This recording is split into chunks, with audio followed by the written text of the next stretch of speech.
नमस्कार, जिंदगी विद कुणाल में आपका स्वागत है। और आज आरती पीयूसी के संस्थापक और आरती पीयूसी के संचालक अमोद कुमार जी से मुलाकात कराऊंगा। अमोद कुमार यादव जी से, जो कि काफी संघर्ष करते हुए उन्होंने एक समाज को संदेश दिया कि आप जो है नौकरी के अलावा भी समाज में ऑप्शन है और चाहे तो बहुत कुछ किया जा सकता है, बशर्ते अगर आपकी चाह। तो हम मिलते हैं अमोद कुमार जी से, जो कि अपनी पूरी संघर्ष भरी कहानी वो सुनाएंगे। कैसे, कहाँ, कब, कैसे परिवार से कैसे सपोर्ट मिला, बड़े भाई से कैसे सपोर्ट मिला, समाज ने कैसे सपोर्ट किया। और वो चाहते तो नौकरी में भी जा सकते थे, लेकिन जब उन्होंने अपनी कहानी पूरी टीम को सुनाई तो आंखें भर आई, दिल दहल गया। लेकिन ये बात सारी अब उनकी ही जुबानी सुनेंगे हम लोग, ये आखिर जो है उन्होंने यहाँ तक का सफर कैसे तय किया। चलते हैं अमोद कुमार जी से मुलाकात। विद कुणाल में अमोद कुमार जी, और इससे पहले जिंदगी विद कुणाल में आपका स्वागत है सर। और आपने पर्दे के पीछे बहुत सारी बातें बताई, जो अब हमारे व्यूअर भी जानना चाहते हैं कि क्या इस देश में नौकरी के अलावा भी ऑप्शन है या फिर आप इतने दूर तक की सफर कैसे तय कर लिए। और मेरा नाम अमोद कुमार हुआ, मेरे पिताजी का नाम भोला सराय हुआ और डिग्री कला गांधी आश्रम से बिलोंग करते हैं। रही बात कि हम यहाँ कैसे, पढ़ाई लिखाई में हमारा पढ़ाई लिखाई कम है। और इसमें हमको ये लगा कि पहले तो बिजनेस में थे, ऑटो भी चलाया करते थे। उसमें हमको लगा कि कितना दिन हम चलाएंगे। ऑटो कब चलाते थे आप? 2002 से पहले 2002 यानी 98-99 के बाद की ये बात है ना। तो उसके क्रम में हमको लगा कि नहीं, ऑटो चलाने से इसमें कुछ होता नहीं, क्यों ना कोई सिस्टम के में लग के काम किया जाए ताकि हमारा भी भला हो और लोगों का भी भला हो। तो जैसे आपके आसपास के कई लोगों ने बताया कि आपने मुर्गा फार्म खोला था और मुर्गी पालन के व्यवसाय में भी आपने आया, लेकिन फिर आप वहाँ से भी हटे, फिर आप अन्य किसी व्यवसाय में और आज यहाँ। ये इस बीच का कुछ अंतराल तो बताइए कि इतने सारे आपने, बचपन आपका कैसे बीता, मैं वो जानना था। तो बचपन में आप लोग कैसे थे, आप लोगों का परिवार कैसा था, आप लोगों का परिवार क्या इनकम ऑफ सोर्स क्या था, कैसे आप लोग इनकम करते थे, आपके फादर कैसे पाले आप लोगों को, आप लोग कितने भाई बहन थे, ये कुछ हमारे बचपन हमारी गरीबी में बीती है। हमारी माँ, हम 5 भाई और 4 बहन हैं। हमारी माँ गरीब थी और हम लोग भी गरीब थे। खाने के लिए एक टाइम सोचते थे तो दूसरा टाइम हमको सोचना पड़ता था। एक भैंस था हमारे यहाँ, तो माँ उसको भैंस उससे हमारा 9 भाई बहन का भरण पोषण हुआ करता था। उसी घर में हम लोग को पैसे की कमी के कारण हम लोग पढ़ नहीं लिख पाए, इसलिए ऑटो मैकेनिक का काम सीखना पड़ा हम लोग को। ऑटो मैकेनिक भी हम बहुत दिनों काम किए, उसके बाद ऑटो चलाए। उस क्रम में धीरे धीरे थोड़ा सा हम लोग को स्ट्रगल हुआ, आप लोगों को ग्रोथ हुई है ना जी। उसके बाद ग्रोथ करते करते हम लोग, फिर हमारी शादी हो गई। कब शादी हुई? 1998 में हो गई। यानी 20-25 साल होने को। उसके बाद ऑटो चलाते चलाते हमको ऐसा हमारे बड़े भाई के माध्यम से हमको ये मिला। क्या नाम है आपके बड़े भाई? उनका अनंत कुमार जी हैं, हाजीपुर में ही हैं अभी। अच्छा, आप लोग सब लोग अभी सम्मिलित ही रहता है? नहीं, अभी तो अलग अलग होगा। जिस वक्त उन्होंने बताया था उस वक्त सभी। अच्छा, बदलते वक्त के साथ परिवार बढ़ी, सब लोग आस पास में ही रहते? तो सभी भाई लोग का शादी हुआ, सभी लोग भाई लोग जब बच्चे लोग बड़े हो गए, इसलिए हम लोग से अलग अलग होना पड़ा। पहले एक घर में रहते थे। अच्छा, लेकिन अब जो है थोड़ा अलग अलग, क्योंकि जनरेशन बढ़ा और फिर उसके बाद जो है जनसंख्या बढ़ी, तो जिस कारण जो है थोड़े से आप लोग, लेकिन मेंटली रूप से आप लोग मेंटली रूप से एक होना भी बहुत बड़ी बात है, और ये बहुत बड़ा मैसेज ये दे रहे हैं। अलग है फिर भी सब एक है, जहाँ आज के तारीख में देखने को मिलता है। आगे कैसे क्या आज सबसे बड़ी बात ये है कि आज इतनी बड़ी महंगाई है, और देखिए तो आज भाई फिर भी आप पूरे इंडिया में बात करें, इंडिया में आरसीएम के माध्यम से जो लोग आरसीएम बिजनेस में है, ये आरसीएम परिवार है, ये परिवार में कैसे बांधा जाता है, यहाँ सिखाया जाता है। इतनी महंगाई और इतनी गरीबी के बावजूद हम लोग एक भाई, पाँचों भाई एक जगह है, मतलब से आपको लगता नहीं तो ऑटो मैकेनिक से फिर इस तरफ डायरेक्ट सेलिंग की तरफ मूव करना, कुछ आपको अटपटा टाइप नहीं लगा कि कहाँ मैं ऑटो मैकेनिक से ऑटो ड्राइवर हुआ, फिर मुर्गी फार्म खोला, मुर्गी पालन किया, फिर उसके बाद इधर किया, ये सब कैसे होते गया, कुछ बताइए नहीं इसके बारे में। पोल्ट्री लाइन में गए थे तो 2002 में पोल्ट्री लाइन में बर्ड फ्लू नामक एक बीमारी आई, और हम लोग फिर रास्ते पर बर्ड फ्लू आया था। और हम लोग का काम था कि हम लोग चूजा सप्लाई करते थे पूरे बिहार में। चूजा बच्चा की ये बात करें, चूजा का मतलब चूजा हम लोग पूरे बिहार में सप्लाई करते थे, और वहाँ दाना भी दिया करते थे, और वहाँ से जब दूध बड़ा होता था तो पूरे बिहार में हम लोग उसको सेल करते थे। तो बड़ा बिजनेस, तो फिर बड़ा बिजनेस से फिर आप अचानक डायरेक्ट सेलिंग वो उसमें हुआ कि मैंने बैंक से जो लोन ले रखा था, बैंक में तो हमारा तो घाटा हो गया ना, अच्छा बिजनेस था, हमने उधार पे ये धंधा चलता था, सभी लोग ने हमारा, यहाँ तक कि मेरा रिलेशन का भी पैसा लेकर रख लिया। मांगने का जितना पैसा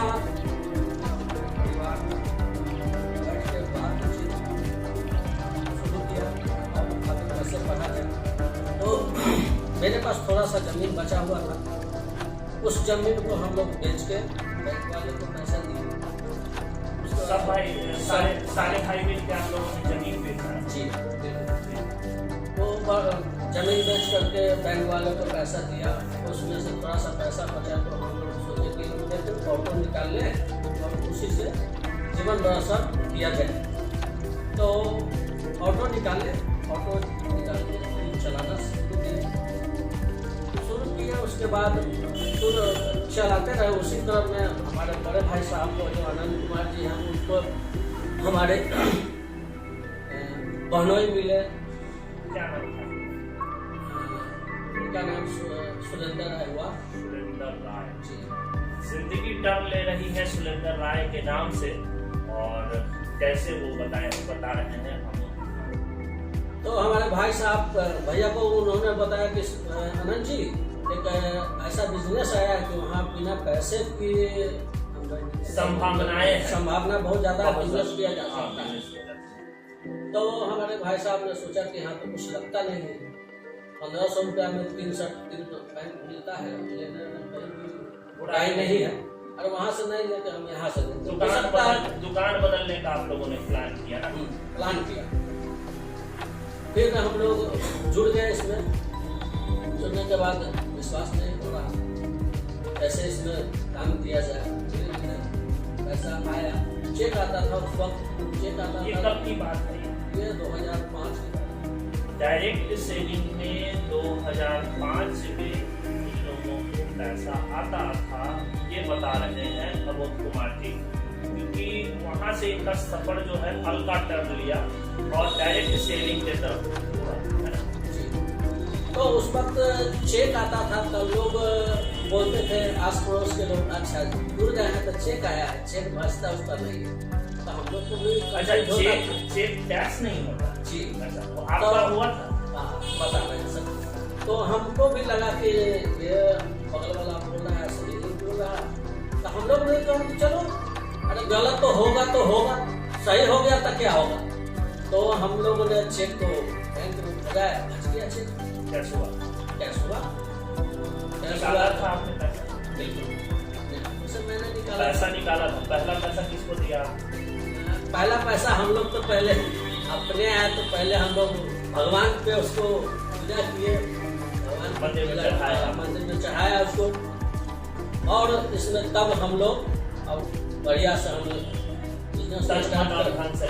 तो हम लोग अब सोचे कि क्यों ना ये टेम्पू बेच करके ऐसा दुकान कर लिया जाए कि हम लोग को पटना जाना पड़ता है सामान लेने के लिए, मुजफ्फरपुर जाना पड़ता है, महनार जाना पड़ता है, क्यों ना हम लोग खुद ही इसको चलाए और वैशाली जिला में इसको स्थापित किया।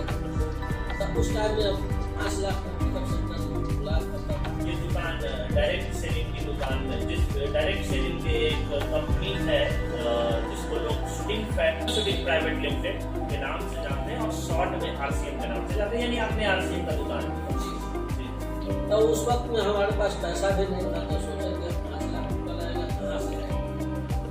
तो हम लोग पार्टनर को इकट्ठा 5 पार्टनर से हम लोग खोले, जिसमें हमारा 75,000 रुपया लगा हुआ था। और आपने विभिन्न प्रकार के सभी लोगों से आपने मतलब एकत्रित करके एक समूह बना के आपने दुकान की स्थापना की, ठीक है। दुकान तो स्थापना हो गया, सब चीज हुआ, दुकान के मॉल में कब बदल गया? मॉल में जब स्टार्ट किए शुरुआती आरंभ में इसमें पैसा आता नहीं है, लोगों को पैसा चाहिए, यानी कि कोई भी पौधा लगाते हैं, पौधा लगाने में खाद पानी देना पड़ता है। हम लोग भी इसमें विश्वास के साथ लगे रहे, अपना जो किया है लगा कि ये चलने वाला नहीं, धीरे-धीरे अपना पैसा निकलता। लेकिन आपकी विश्वास पर, लेकिन हमारे विश्वास, हमारे परिवार के विश्वास जो था अटल था, क्योंकि करेंगे तो यही काम करेंगे, दूसरा नहीं करेंगे, क्योंकि बिना पूंजी का कोई दूसरा धंधा हो ही नहीं सकता। कोई भी धंधा करने जाते हैं तो 2 लाख, 1 लाख, 5 लाख, 10 लाख, 50 लाख उसका वो अमाउंट जो लगता है अपना बिजनेस को चूज करता है और उसमें अमाउंट लगता है। हम लोग को ये लगा कि हम लोग बिना पूंजी का इसको पूरे हिंदुस्तान में फैला सकते हैं, तो हम लोग इसमें काम करने लगे। काम करते करते धीरे-धीरे मैडम का सपोर्ट मिला, आपकी वाइफ का जो जीवन संगनी है, जो जिनको आपने 1998 में अपने संग बांधा और उनको अपने घर की गृह लक्ष्मी बनाया, जीवन संगनी बनाया, घर की बेटी बहू सब बनाया, क्या उनका साथ मिला? मैं तो भगवान से कहूँगा कि 7 जन्म में बसाएं और ढाकने हमको। बहुत बड़ी बात जितना सपोर्ट हमको परिवार से मिला है, शायद दूसरा कोई परिवार रहता तो बहुत बड़ी बात कह रहे हैं और बहुत साथ मिला है उनका। अब आगे जो है चलते हैं, बात करते हैं कि ये छोटा दुकान ये बड़े दुकान में कब तब्दील हो गया, कब आपने कैसे क्या कर दिया? देखिए, छोटा दुकान इसीलिए पहले था कि पहले कस्टमर कम था, अब धीरे-धीरे कस्टमर बढ़ने लगे। यानी अमन कुमार जी कहे तो बदलते दौर के साथ आपने दुकान को भी बदला, अपग्रेड किया और अपडेट किया। जिस तरीके से कभी कभी सारे मोबाइल अपडेट मांग रहे हैं, लेकिन इस तरीके से आपने जमाने के अनुसार इसको भी बदला और मॉल का रूप दिया आपने, मॉल का रूप दिया इन्होंने। और देख रहे हैं आपके हमारे पीछे भी कई सामान जो इनके द्वारा जो है वो ला करके कंपनी डायरेक्ट सेलिंग के द्वारा ये लोगों तक पहुंचाते हैं, जन जन तक पहुंचाते हैं। क्या आपको नहीं लगता था कि जैसे कि कहीं नौकरी कर ले जीवन चलाने के लिए आपने इतना बड़ा इसलिए कि अगर हम पढ़े लिखे होते तो आज का पढ़े लिखे होते तो नौकर, ये ऊपर वाले करने हैं सिस्टम कंप्यूटर चलाते हैं, मोबाइल चलाते हैं, सारी चीजें मिल जाते हैं। कैसे समझते हैं जब आप कहते हैं कि मैं तो कैसे समझते हैं?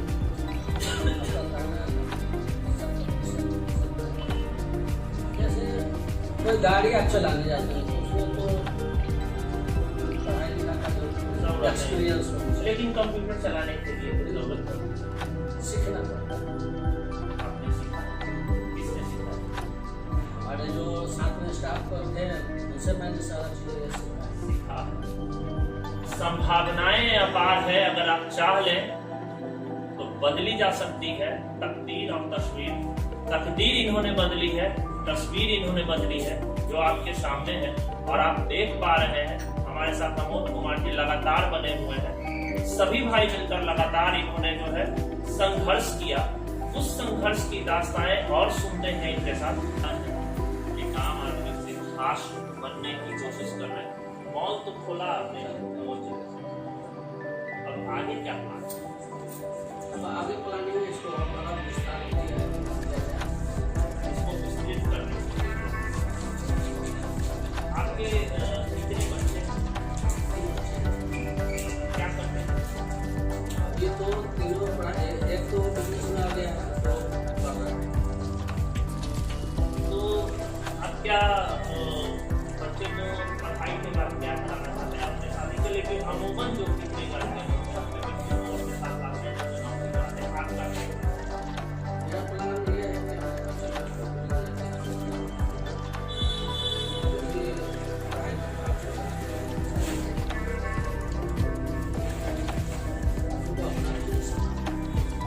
यानी अपना बिजनेस संभालने के लिए अपने बच्चों को प्रेरित करते हैं। ये बहुत बड़ी बात है। बहुत कम ऐसे होते हैं अपने बच्चे को अपने बिजनेस में ला पाते हैं। ये जैसा कि इन्होंने संभालने का पूरा हो रहा है, ठीक है, इनका संघर्ष है। लेकिन इस संघर्ष की कहानी को लगातार हम लोग और आप लोग सुन रहे हैं। अमोद कुमार जी, क्या लगता है डायरेक्ट सेलिंग में आसान है, संभावनाएं हैं, आप नजर आती है? बहुत सारा संभावनाएं हैं। अभी ऐसा कोई बिजनेस को उठा लिया जाए या फिर कोई जॉब को देखिए।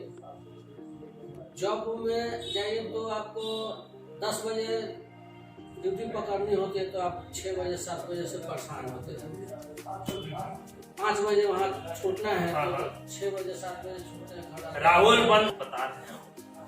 और टाइम है 4 बजे, तो निकलते निकलते वहाँ ऑफिस से ही आपको 5 बजे 6 बजे निकलते घर आते आते 8 बजता है। यानी कि पैसा तो है वहाँ, पेट चला सकते हैं, बाकी काम वहाँ नहीं हो सकता है जॉब में। और यहाँ है कि आपको बिना पूंजी का आपको हो सकता है, आप लाखों पूंजी बोले तो पैसा, बिना पैसा का आप कारोबार कर सकते हैं। तो डायरेक्ट सेलिंग में अभी भी जो है, बिहार से बाहर तो लोग मान रहे हैं कि बिहार में आज भी सबसे पहली प्राथमिकताएं दी जाती है नौकरी। कोई भी गार्जियन अपने बच्चे को पढ़ाते हुए एक ही लक्ष्य करता है, बेटा जितना जल्दी हो नौकरी करो। आपको क्या लगता है कि बिहार का जो है इम्पोर्टेंट हो पाएगा इसमें? बिल्कुल हो जाएगा। अभी कुछ दिनों बाद, यानी कि 2 या 3 साल के बाद, 2025-26 के बाद लोग अपने माता पिता बोलेंगे बच्चे को कि जाके कोई मल्टी लेवल मार्केटिंग यानी कि डायरेक्ट सेलिंग में जुड़ने के लिए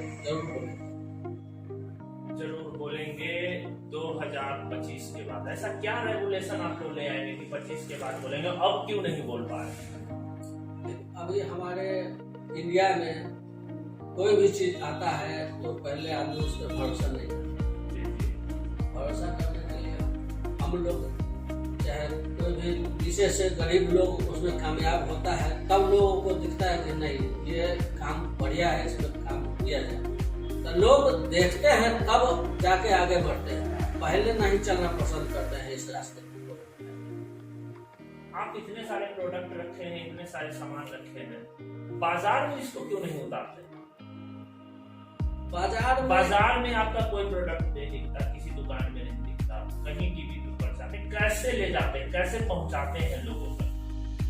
लेकिन लोगों को प्रोडक्ट के बारे में बताते हैं कि मार्केट में जितने भी प्रोडक्ट आ रहे हैं वो एकदम दूषित है।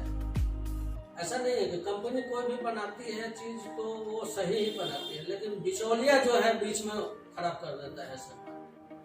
इसलिए हर आज के दौर में देखिए तो हर एक प्रोडक्ट का दूसरा प्रोडक्ट सब डुप्लीकेट है। यानी कहे तो पैसा इंसान ओरिजिनल दे रहा है, सामान उसको ओरिजिनल नहीं मिल पा रहा है, यही आप बताना चाह रहे हैं। पैसा आप ओरिजिनल दे पा रहे हैं, लेकिन सामान ओरिजिनल नहीं दे पा रहे हैं, ले पा रहे हैं।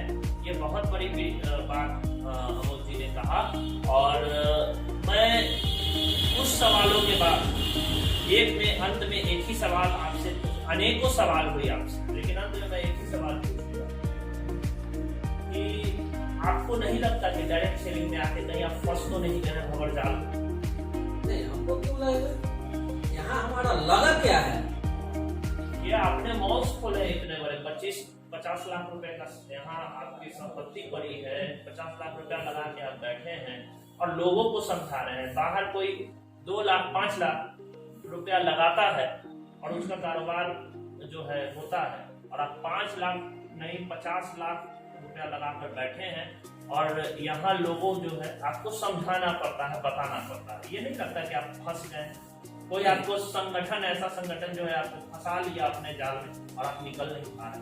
नहीं, ऐसा रहता तो हम 2005 से हैं, आज 2022 है, हमको नहीं लगता है कि हम फंसे हैं।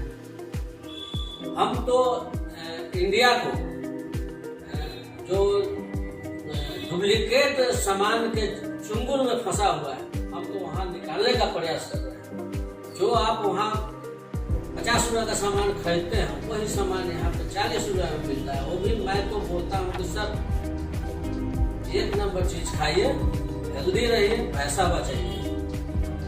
वहाँ पे आप मार्केट में सामान भी आपका ज्यादा पैसा भी लग रहा है, डुप्लीकेट सामान भी ले रहे हैं और आपका सेहत भी खराब हो रहा है। तो आगे क्या सोचेंगे इस मॉल्स को लेकर के, अपने प्रोडक्ट को लेकर के? उसके पहले ही बता चुके हैं कि मॉल को अभी इसको और विस्तार करेंगे। जो भी कंपनी प्रोडक्ट हमारी लाती है, और जो अच्छा चीज रहता है हम लोग अपने परिवार, अपने समाज में बताते हैं। और हमारे यहाँ तो बोलते हैं फ्री होम डिलीवरी भी है। कहाँ तक सामान पहुँचवाते हैं? होम डिलीवरी तो 5 किलोमीटर के रेडियस में हमारा रहता है। 1000 तक तो भी पहुँचाते हैं।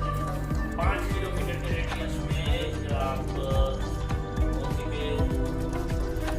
कॉल करें और सामान आपके दरवाजे होगा, जैसा ये बता रहे हैं। और इसका मैंने तो अभी तक यूज़ नहीं किया, लेकिन मैं भी एक बार ट्राई करके देखूंगा। क्या मौका दें क्या? हम तो कहेंगे सर, आज ही मौका दे रहे हैं आपको। जी जी।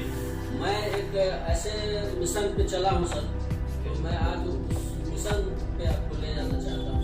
कौन सा मिशन है, जरा हमारे व्यूअर को बताइएगा। हेल्दी हार्ट मिशन पे हम लोग काम कर रहे हैं, क्योंकि आज हेल्दी हार्ट मिशन क्या है, पहले ये बताइएगा एकदम कम शब्दों।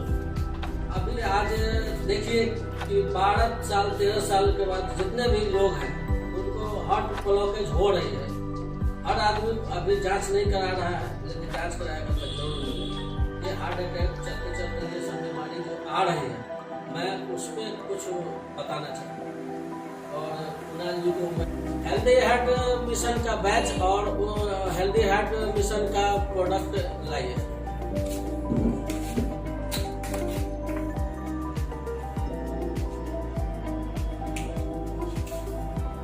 आज हेल्दी हार्ट मिशन के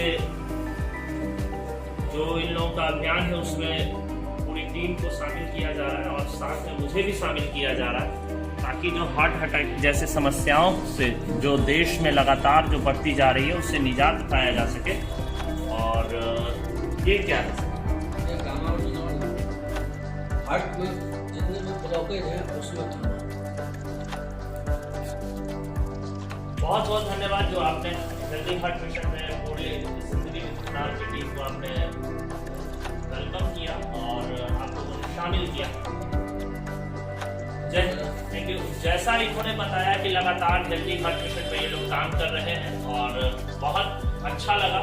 मुझे लगता है युवाओं को अमोद कुमार जी से सीखने की अब जरूरत पड़ेगी और सीखना भी चाहिए, क्योंकि बदलते दौर के साथ इन्होंने अपडेट किया, हर कुछ बदला और आज परिवार चला रहे हैं, घर चला रहे हैं, बच्चे को देख रहे हैं। लगातार ऐसी कई वीडियो हम लोग ला रहे हैं। कैमरे के पीछे हमारे रोहित कुमार हैं और टीम के सारे लोगों को बहुत बहुत धन्यवाद। वीडियो को लाइक, शेयर और सब्सक्राइब करें। जिंदगी विद कुणाल में आपका स्वागत है। धन्यवाद।